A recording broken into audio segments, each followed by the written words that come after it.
Иә ағайын, тағы да күтпеген жайт орын алды. Сержан Ақерке жайлы ешкім естімеген, тіпті Қосылайық эфирінде де айтылмаған әңгімені айтып тастады. Қалаулым жобасындағы Назымның үміткері, сонымен қатар Қалаулым лайв жобасының сүйікті қатысушысы. Қазіргі таңда жаңа Қосылайық жобасының экс қатысушысы Сержан күтпеген мәлімдеме жасады. Ақеркемен 2 маусым жалғасын тапқан жұп ретінде көптің көзайымына айналған Сержан Ақерке жұбы. Енді жоқ. Сержан Инстаграм әлеуметтік желідегі парақшасында Ақерке жайлы сторис жариялады. Еркексің ғой, үндеме, кешірім сұрай сал деп жатыр екенсіздер. Кешірім сұрай салу қиын емес, одан қалмаймын.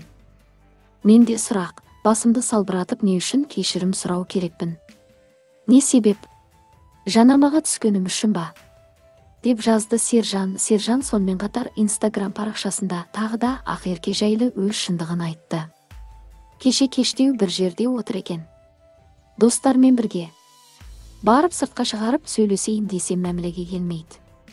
Расымен ашуландым.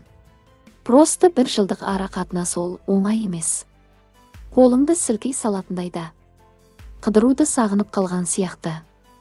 Сол нәрсе ғана ілік болды деп ойлаймын деп ашуға булықты Серджио. Естеріңізге сала кетейік, Сержан Қалаулым жобасындағы экс ғашығы, әрі жұбы Назым ханыммен атышулы видеоға түскен болатын.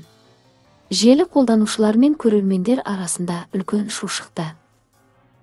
Кейбір қолдаушы апалар Назым мен Сержанды қайта қосылды, ескірмеген махаббат жеңді деп жарыса жазды. Ал Ақеркенің қолдаушы апалары Назым жайлы ауыр пікірлер жазды. Ақерке осы жайтқа байланысты Сержан мен Назымға бақыт тілеген болатын. Алайда Назым Ақерке жайлы тосын мәлімдеме жасады. Даудың басы осы бейне ма, немесе сылтау ма? Ол жағы әзірге белгісіз. Дегенмен желі қолданушылары Ақеркені Қосылайықтың жаңа маусымына жап-жаңа қатысушы болады деп жарыса жазды.